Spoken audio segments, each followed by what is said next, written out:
Good evening, and welcome to the premiere episode of The Naked Entrepreneur. I'm Sean Wise, Professor of Entrepreneurship and Strategy at Ryerson University. In each episode, we will feature an icon who's made it big in business. Our first guest, former Ryerson student and two-time serial entrepreneur, Michael Petrov. Michael Petrov learned to program computers at age 11. He started as a software consultant at age 16. Now, less than a decade later, Michael Petrov is a leading software innovator based in Ontario, Canada. Michael's first massive success was in 2006, where at age 22, he developed an iPhone app called FM Touch. Michael's latest success, Pair, has been named the easiest and most private way to share things between yourself and your significant other. Michael Petrov is making his mark in Silicon Valley, attracting legendary investors like Ron Conway and Ashton Kutcher. And he's done it all before his 25th birthday.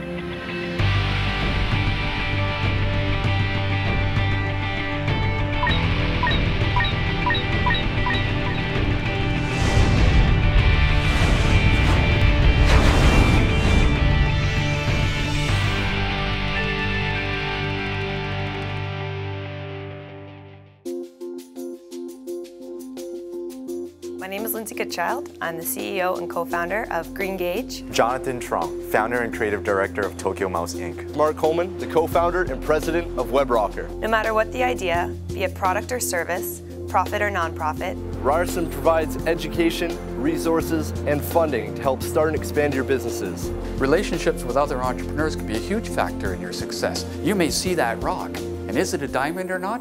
How would you know? Talking with other entrepreneurs can help you know.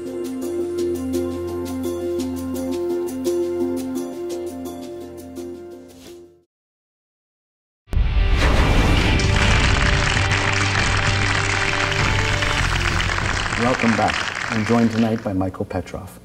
Michael, I want to start at the very beginning. You were born very, very young. You were born into Russia. You grew up in Israel. You were educated in Canada. You've worked in both Toronto and Silicon Valley. Your parents are in Australia. What did all this travel at such an early age do to you as a young entrepreneur? What did it contribute to making you the entrepreneur you are? Well, thank you, Sean, for having me. And so I guess travel, the main thing about it was it taught me to really expect change. I think today I was thinking about this, and there's not a place that I've lived in for more than 40 years, I'd say. Usually I'd move every 3-4 years. My parents would change jobs. Sometimes they'd move countries. So it was just constant change.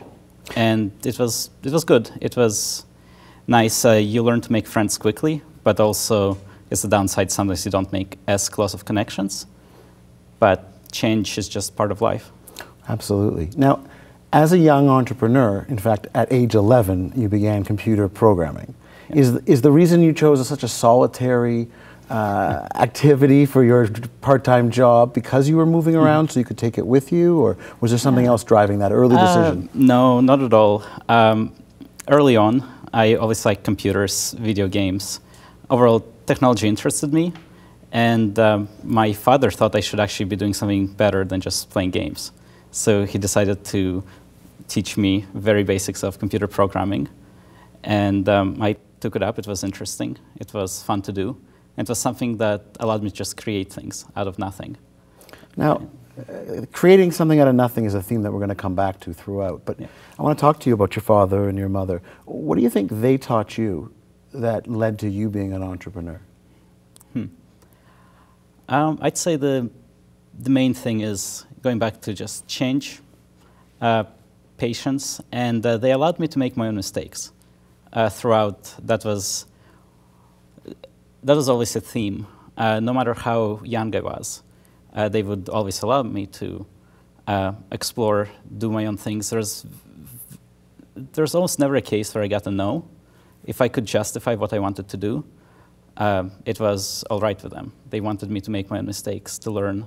I've actually stopped school on 3 occasions to do different startups, businesses, and every time it was fine. And we're going to go through each and every one of those stops in great detail. I want to stick to this early years. You learned computers at 11, but by age 16, you're actually a software consultant. Whereas other people are working at McDonald's, you're selling software consulting. How did you end up getting into that? It was also very, very random. I was always doing programming. At the time, I was working at the local library. Pretty much the same as any fast food. It was just a regular job. And a couple of friends of mine, they showed me a site where there are small job postings, $50 for a job, $75, $25. A lot of it was actually computer science homework, students that couldn't do it. And at 16, I just started doing it, started doing little bits of work, and started making money. It was easy. It allowed me to learn. What did you do with that early money? The first $2,500 I spent on buying actually my own computer, so I wouldn't have to use the family shared computer. And then the rest I started saving. I was able to move out at 18 and live on my own for a few months if I even didn't have work. So you had to become self-sustaining at a very young age. Was that something that you wanted to do? Yeah, for some reason. It was always, deep down, I wanted to see how it would be. I wanted to see what it would be like to be fully in control of my life. I decided not to go into residence in school. I decided to live off campus, which actually I wouldn't recommend to other people. Stay on campus first year? I'd say, yeah. At least from what I've heard, you miss out quite a bit. What do you think you missed out? Just the social interaction of university. A couple of years later, I went back to try and see if I missed out on anything. In a way I did, in a way I didn't. Well, you learned on the street instead of in the classroom, but you still were learning. Yeah, absolutely. Now, Pair, the social network tool, app, amazing function thing, we're going to talk a lot about. Of course. But that wasn't your first success. I want you to take us back to the FM Touch and what that was about, and how did you come to it, and where were you? Because you were a consultant at 16, but FM Touch is a little later on. You're already a computer programmer. Right. Yeah, when I started at 16, I started going through different online job boards, finding little jobs. And at one point, I stumbled upon a company. It was called FM Web School. And they were focusing on one very specific database. They had this niche market that they knew really well. And I didn't know much about it, but the couple of job postings they had seemed easy. They're just little contracts. I started working with them. Really liked the two other founders, Stephen and Allison. They're very easy to work with. They paid well because it was a very lucrative industry. And I started doing more and more with this one company, FM Web School. So throughout the years, we started creating different software. I would usually go with them to the annual trade show. I would always be the youngest. In that industry, I'd say it's typically people over 40, 50 that have been doing this for years. Do you think it was harder because you were younger? No, not at all. People were curious more than anything. And they knew my name from the different products from the list, so it was no question. They were surprised I was young. Now, you won some awards on this product. Do you think they were surprised that you were so young in winning the awards? Or what was driving that? No, so at that point, I was relatively known in that industry. Our company was known for creating these different products. And when the iPhone came out, and when you could actually start creating apps for the iPhone, we were the first in that industry to create a database client. I know to most people it doesn't mean too much, but it's an app, it's a business app, and we charged $99 for it when we launched on the App Store. And just to give some reference, the downloads at $99? We had thousands. It was good. It worked out really well. So you're 22 years old, you're making money, your product is being bought, you're winning awards. What did this early success do to you? Forced me to work harder more than anything. At that time, I didn't really, I liked what I was doing. I liked programming, I liked all of it. So there wasn't, I didn't have a big master list of what I wanted to do. I was enjoying what I was doing. I stopped school and sacrificed that part of my life to do this. And I was enjoying it. The money was good, but at the time I wasn't really doing much with it. So the money is good, but you're actually passionate. You're enjoying, you're engaged. I've heard that being passionate has a huge role to play in making work not seem like work. So what do you do if you don't know your passion? What do the students in the studio do if they haven't found their passion first? I'd say the easiest thing to do is consider yourself on a Thursday night if you're a student. This is usually the best night to go out. And really, Thursdays, of course. If you're a student, Thursdays is the night. Is that correct? Thursdays is the night to go out? Okay, fair enough. I'm a little old, I guess. Yeah. So Thursday nights sometimes definitely go out. But if there's one thing that you would do instead of going out, like what would be the one thing you would stay home and just do? Be it, for me, it was creating software, just tinkering with programs, reinstalling Windows. It was always this different random tech things. It was just interesting to me. How does it work? How can I change it? But many of you would have passions that you would do. And as irrelevant as it might be to business, if you use that as a foundation of perhaps an idea that you create, that would be the easiest way to probably isolate what you're really passionate about. And then invest all your effort in doing that. Invest your effort, invest your energy, and really, obviously, figure out if there's a business there. But there are so many ideas, so many fields. It doesn't have to be tech. These days, tech is very hot. These days, there's a lot there, but there's so many opportunities that our world allows right now. Well, let's talk about opportunities, and let's talk about the opportunity that everyone's talking about, the pair application that you guys released. So once and for all, let's look into the camera and let's hear the elevator pitch for Pair. All right, sounds good. So, Pair. Every person will be in a relationship at one point in their lives. You might be in a relationship now, you might be in the future, but once you're in a relationship, this becomes the most important conversation of your life. Typically, you talk to your partner all the time. But what tools do you use when you're not together? You use email, you use Facebook messaging, you use texting. These are tools you use with your friends. And what we found is that there's no one tool that focuses on just the two of you. And since this is the best and most interesting conversation of your life, why shouldn't there be a tool dedicated just to that? So we created Pair. It's an app that's exclusive for just two people. You have to choose one person you can pair with, and this is the app that's dedicated to you. It is the digital form of your relationship. It allows you to do cute things like sketch together.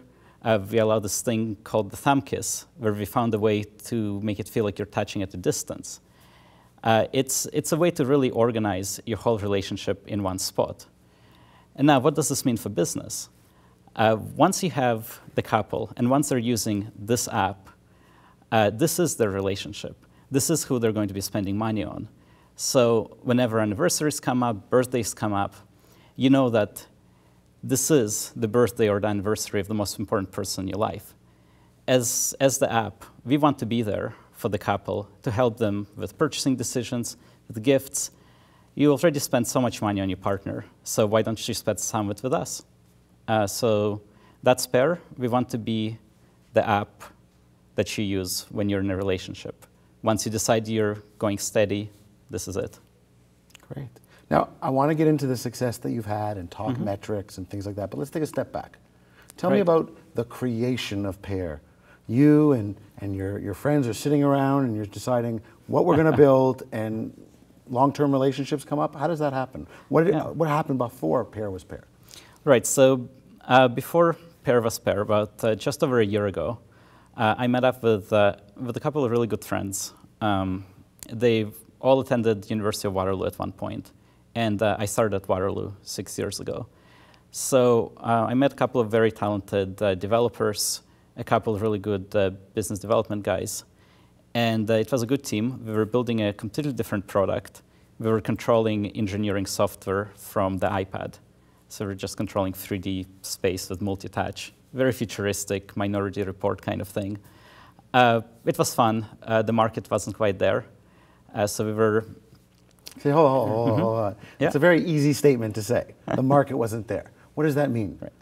So we built a prototype. Actually, more than that. We built the product.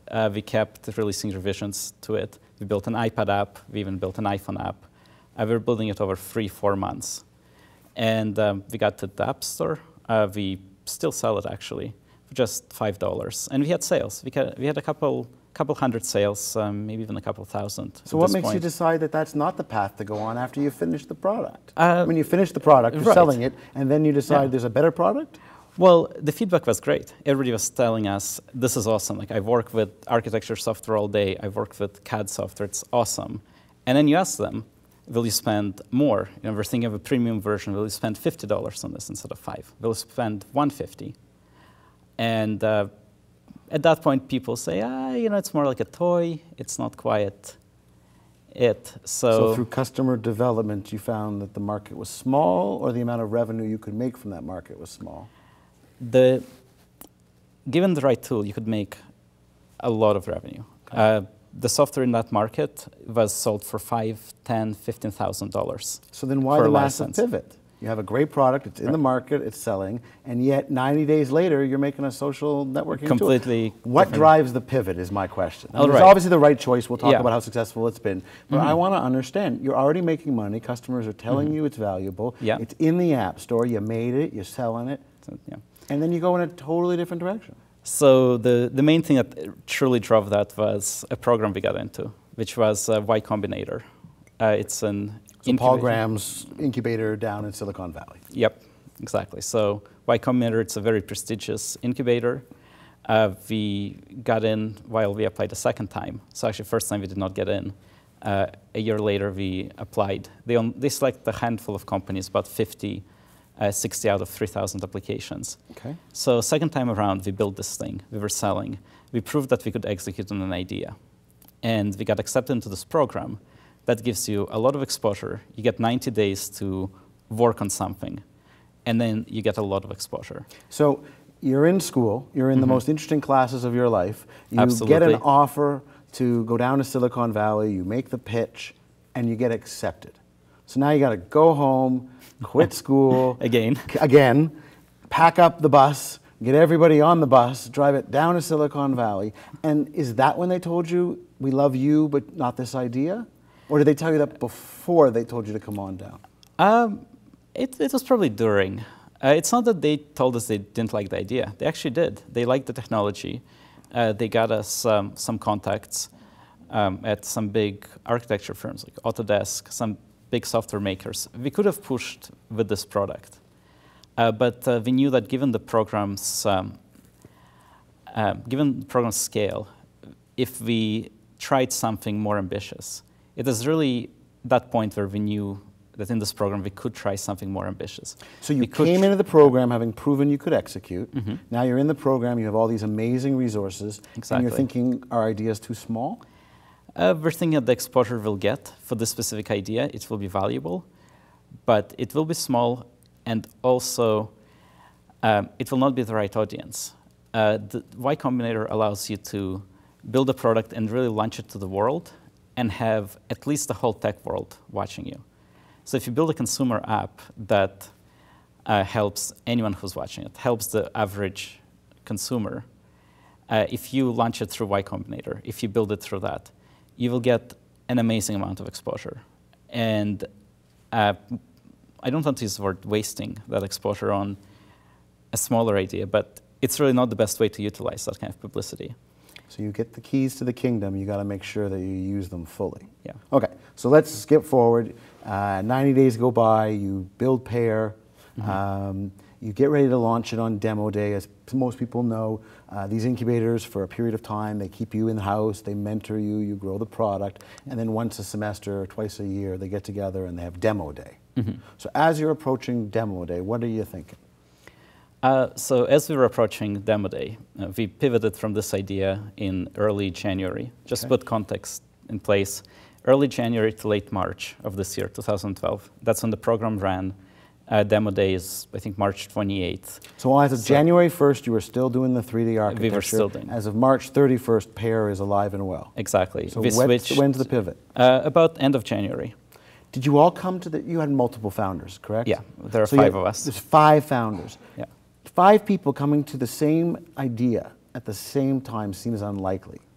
So you went down, you were accepted, 5 of you to build a architecture tool. How did you end up making that pivot? Was it all at once or did it take time? So we were thinking for a long time, what other problems do they have? We have? Because the the one thing about Y Combinator is that they tell you, look at the problems you have in your life. Don't try to say that, oh, that person has a problem, I'm going to solve it for them. Unless you have that problem, you're not going to care enough about it. And that's why I also say find something that you like. There are problems in that field that you care about. So we kept looking for different problems. We kept looking for what to solve. And the one thing that suddenly came up is that we were in California for a couple of months. And our girlfriends, they were all back in Canada, some in Toronto, some in Vancouver. So we were in long-distance relationships. And there was no good way to communicate. It was either texting, iMessage. Yes, you have Skype, you have FaceTime for face-to-face. But you're not together at the same time. There was no good way to truly communicate. Like, yes, you can send texts, but really what we wanted, one of the very, very early ideas was one of the founders, Oleg, saying, oh, we're working so hard, and she keeps trying to talk to me. Like, she just wants me to talk to her all day long. I just wish I had a button to say, I'm thinking of you. Like, sorry, I'm busy, but I'm thinking of you. So we wanted to create this remote I'm thinking of you button. You click it here, the phone vibrates, you know your partner's thinking of you.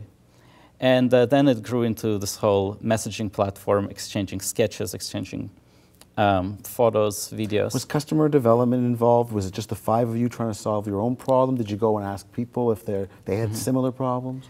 So in this program, we had about 300 people going through it in total. 200 to 300, 63 companies, I think. And most of them were also in long-distance relationships. A lot of them came from different parts of the US, some people from Australia, some people from Europe. So we had a perfect group of guinea pigs for testing this app. There were plenty of long-distance relationships. Now, one caveat is that we really did not try to make this app a long-distance app. It's extremely useful if you're in the same city, if you work at different places. That's essentially long distance. You're not together. But the original inspiration, long distance, was the perfect use case. We had a perfect group of customers to test it on. And the bar that was set for launching, we kept going back to Y Combinator. Like, we have this thing, people are using it, other people here in the program like it. Should we launch? And Paul Graham, very specifically, it was him. He's like, all right, do your girlfriends love it?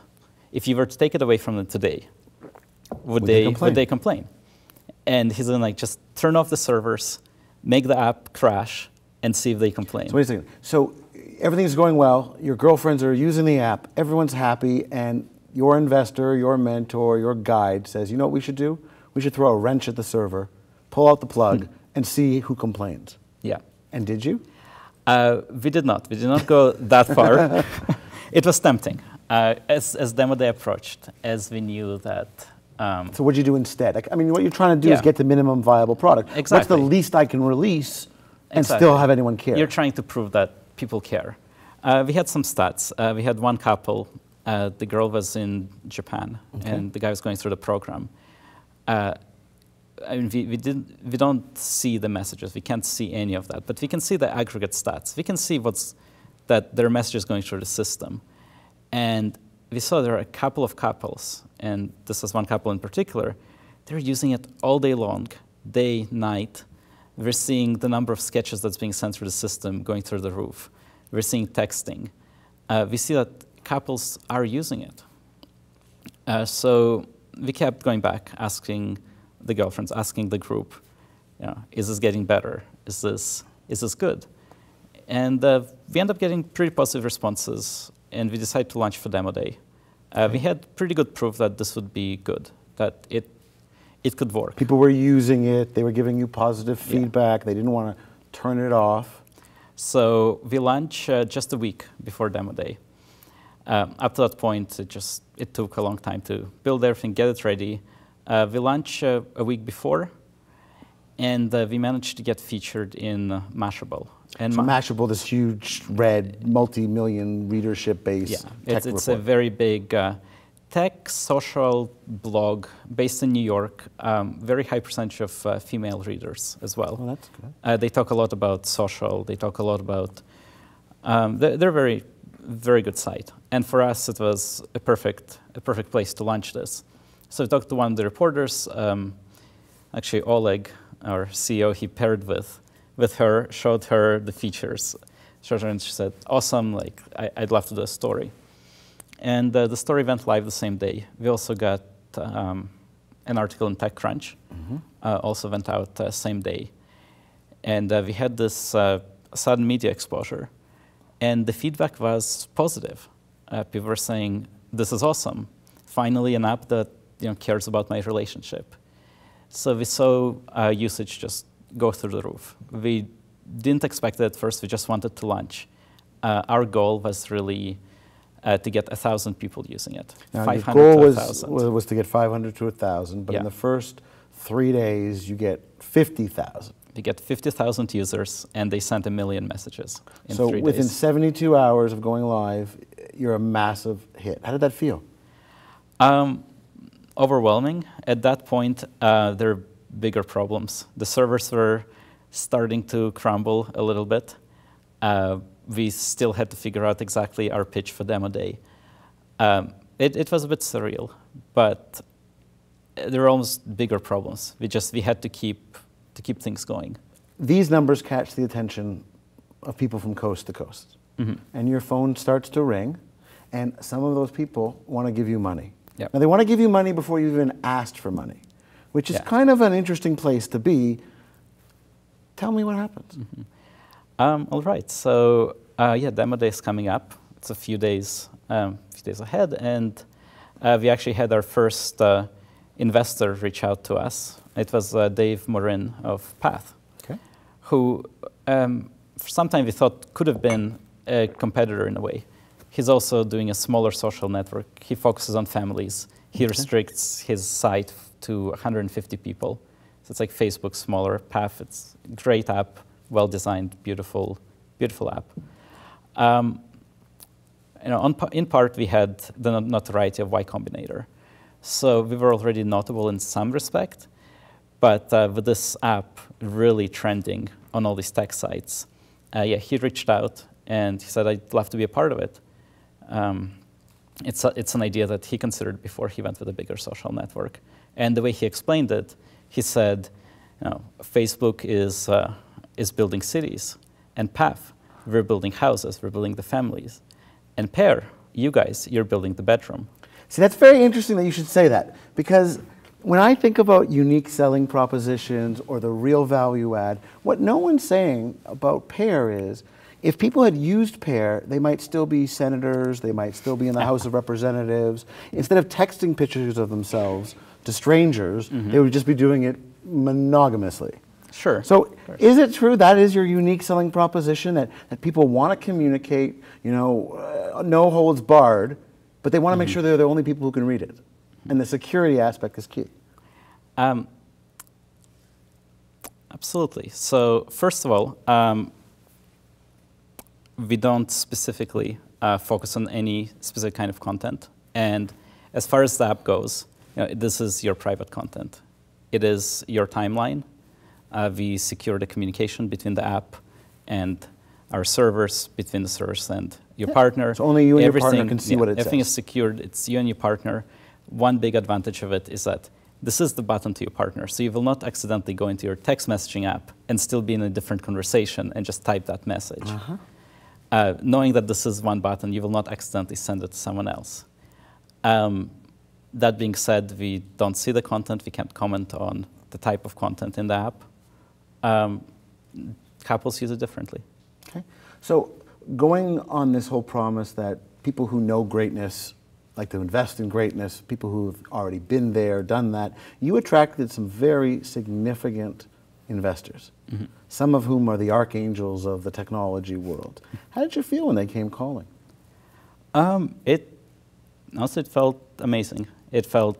Is there a downside to being so successful so quickly? Like, did you feel the other companies at Demo Day would be jealous? Were you worried that you'd be set up so high you would have nowhere to go but down? They're going to look at what you're going to do with the money, how you're going to make decisions. They want you to succeed, and they want you to give it your all. That's the expectation that comes with the money, and they're going to be watching. no matter what happens to this idea, if you have a different idea in the future, something more ambitious, anything else, these are already the A players of the venture capital market. So yeah, the pressure is huge not to disappoint. It's really just realizing that you truly have, in this case, to try your best. There's no fallback. Now, you do have these great angel investors, and it's been since March 4 or 5 months. Yeah. How has it been after getting the money, after moving past the exhilaration, when you have to start delivering on constant innovation, constant uptime, scalable architecture? What's that been like? It's been interesting. It's been the past couple of months have been, I'd say, very mixed in terms of really learning what it takes to run a business. So before, we were building a prototype. We got money, and with this money, you're told, go in the world and build a business. So we had to learn a lot very quickly. We're essentially first-time entrepreneurs when it comes to true entrepreneurship, building something where you're hiring people, where you're scaling.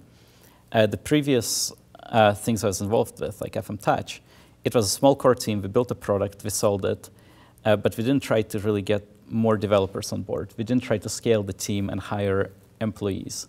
We did a lot of it ourselves. We kept bootstrapping and making a lot of money. In this case, you're given the money explicitly to scale and build this idea faster than the competition. That's the main thing to realize about VC money, is that it's given for you to scale. It's not for you. It's for you to spend it in such a way that it gives you a huge advantage. And we had to learn how to hire. Recently, we had to learn how to fire. We're going through a lot of different challenges. We're moving the company, everybody to the States. So there are extra challenges that comes with obtaining work visas, with the legalities around running a company. We have a Canadian company as well. So we had to learn a lot in these last few months. As far as the product is concerned, we kept building. We keep updating it. We get feedback from a lot of our investors. Some of them are reporting bugs. Some of them are giving suggestions. So we do get a lot of feedback from them. They want occasional numbers. They want to know what's in the pipeline. But the last what you're doing with their money. I mean, exactly. That's their goal. They gave you these millions, and they want a larger check back. But to be frank, what we've been doing in the past few months was really learning a lot of these basics and just making sure to set up this company from a company that can prototype an idea to a company that actually grows, where if we get a new employee, we can give him an offer or her and have them come in immediately, get benefits, get everything, just get them onboarded smoothly. Because in a startup, onboarding takes months at times. You start as a contractor, you get a job offer, and then, HR is not set up yet, all of that stuff. So we really had to do a lot of cleanup of admin work as well in the past few months to turn this into a company from really a team that just built a product, built an MVP. Well, you seem to have one theme that I'm hearing a lot. You're continuously learning, whether it be in school, whether it be in learning new skills on the job. Yeah. What about some teaching? You're not even 25. You've had multiple successes. You seem to have the world on a string. What advice would you give other entrepreneurs who, up until now, thought success was something that would come decades in their future? First of all, success is relative, because still, at this point, I do so much in the company. Everybody, all the founders, we're doing the same roles. We're doing them with more intensity. And really, what I would say is, if you have a good idea, just go for it. You don't have time to waste. You can always come back to things. If you're close to finishing school, finish school. But if you have a good idea, prototype it on the side. It's very cheap these days. Get a couple of really good founders. The founders thing is really a theme that keeps coming up more and more. And I've realized myself, before I thought, you have a team of 1-2 people and it's probably fine. You can create something. If they're good technically, you can create that. But culture fit is so hard to find. It's so hard to find people that you truly enjoy working with, people that you're closer to than actually your main relationship. Truly, especially once you take money, once you divide up some equity between yourselves, this becomes, it becomes closer than marriage, and you cannot simply divorce. With founders, you're in this for the long haul. So what I found, the main thing that kept me going in the past year was that these people, we all have kind of different rhythms. And as an entrepreneur, you run into problems. If there are no problems in a day, you wonder if your email is not working. If there are new things that are not coming up, like, what's wrong? What things are not breaking? I guess literally every day something comes up. And you go through cycles. It's a roller coaster. At times you're happy, at times you just want to quit. And having a good team of founders is so crucial. 5 might be a bit much. There's a lot of disagreement at times, but at least 2 or 3. I'd say 3 is a really good minimum. 2 is not bad, but the main idea is that hopefully they're on a different cycle. Hopefully when you're wanting to quit, they're the ones that are saying, things are good, let's keep pushing. So have counter-cyclical people. Yeah, so exactly. Have great founders, make sure you have a strong culture where people respect each other and want to work there, find the passion, and make a little counter-cyclical relationship where when you're down, they can lift you, and when they're down, you can lift them. Absolutely. Michael, I want to thank you for coming tonight. I want to thank you for being so honest and so transparent. I know that we're going to open the floor to questions, but I would be remiss to just not thank you first for being so open and for sharing so much with us. Great. Ladies and gentlemen, Michael Petro. Thank you so much, Sean.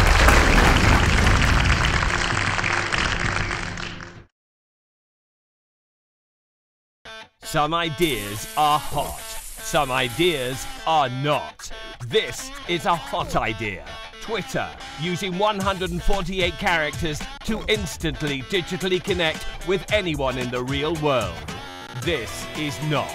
Jersey Shore, 8 characters, not connected to anything real in the world. This is a hot idea. Facebook, efficiently sharing social news with your friends. This is not. Using Facebook to show how drunk you were at the office party. This is a hot idea. Posting your unwanted goods to Craigslist, the world's home of free classified ads. This is not. Posting your sister to Craigslist.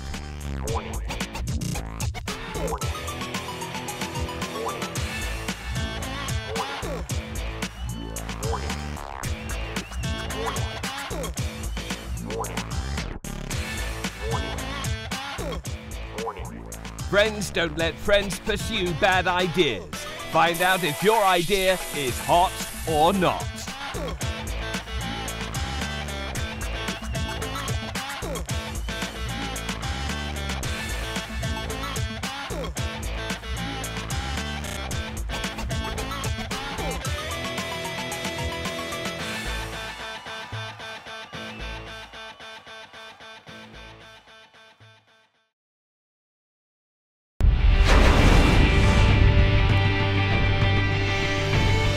Welcome back.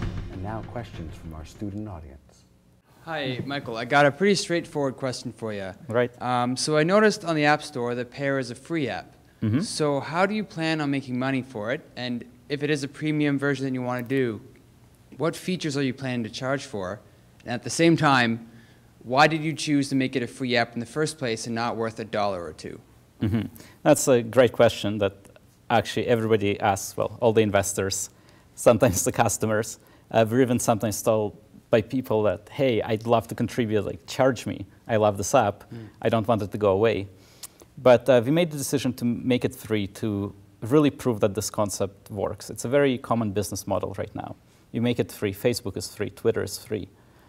For us, the costs to run it are relatively low compared to other costs. Every it new makes couple sense. is just pennies more to add exactly. to the pool. It's pennies a year to process all the requests, all of that. So for now, we decided to make it free to truly prove that there's a market, to get a good a good number of users. Now, as far as monetization, one thing we realize is that this is your private timeline with your partner. So we don't plan to put ads, and we also don't plan to make the app paid. The basic version is definitely going to continue to be free. We might have features that you can buy, premium features, premium photo filters, kind of the standard in-app purchase things. And we also want to be there for you when an anniversary is coming up, when a birthday is coming up, when Christmas is coming up. If you use this app every day to communicate with your partner, then we're going to be there to suggest gifts for you, to suggest date ideas potentially. Once you're in that space, there are a lot of other ways to monetize without being in your face with ads or forcing you to pay. If we're going to ask you to pay, it's probably going to be for a feature that actually adds value. It's not going to be simply to use the app. First, we want for you to see that this app made the relationship better. You come back to it every day, and this is your home base, your digital version of your relationship. There's so many ways to monetize it. But for now, we're just growing the users. Thanks very much. Thank you. Great question. Thanks. My question to you is, you talked about founders and how important they are. Yeah. And from what I understood, most of you folks are app developers. Are there any other essential skills that could be really useful to be your, someone who could be part of your founders team? Or is there a role for non-coders? No. If I can't code, yeah. Will you still let me be part of your startup? What kind of skills do founders need other than hardcore production skills? Oh, no. Absolutely. The problem with startups that are built purely by coders is that they're these technically perfect machines that nobody wants to use. So at the end of the day, you get apps with blocky buttons. You get things that just don't work. So to get to the question, on our team, we have 3 core developers out of 5. The CEO is Oleg, who actually, his background is architecture. He was the domain expert on the previous project, but he has amazing people skills. He's just magical at going out, getting connections. That is his true skill, and it's extremely valuable. If you've built something, people will not just come. Even if you've built something amazing, people still have to find out about it. And early on in Pair, we actually had Lindsay Lohan tweet about Pair, and she has millions and millions of followers. We could not have made that connection to make that happen without him, through very, very random connections. He's one of those non-technical founders. He tries to learn the technology. He asks questions, but at the end of the day, he's just good about reaching out. You also have design. It's a bit more of a technical skill, but still aesthetics, design. There's space for a generalist quite often, especially at slightly larger stages, that can really take care of HR, legal. There are a lot of roles. Kind of roles. Absolutely. So you have a role for domain experts, you have a role for people who get business, you have a role for people who can make products, but it also sounds like there's some roles that you all share. Yeah. Which roles does everyone play a part in when it's only 5 persons big? Product development, the idea, the vision, the strategy. You have to be all on the same page. You have to be all on board. So everybody is involved with that. Even if you're too tired from coding, at times I'm just too tired to participate in some of these things. But still, we always make sure there's consensus on what we're trying to do, consensus on where we're going, what we're building. Customer support is another role that everybody should be doing in a company. Once you have a few customers, you should be religious about making sure they're happy. And that's everyone's job. If I'm doing customer support, I'm seeing technical problems that are bothering people. I see the pain in their tickets. Like, I can't open Pair. This is, the last few months of my relationship is not accessible. Help. Like, okay, back to the drawing board. Like, we have to fix this now. Somebody is suffering. Those roles should be shared by everyone. You talk about consensus, and I think that there's definitely a consensus of the students in the audience that we were very appreciative that you were able to make the time, get away from the coding, and we have this small token of our appreciation for you to take home. Thank you so much. Ladies and gentlemen, Michael Petrov. Thank you.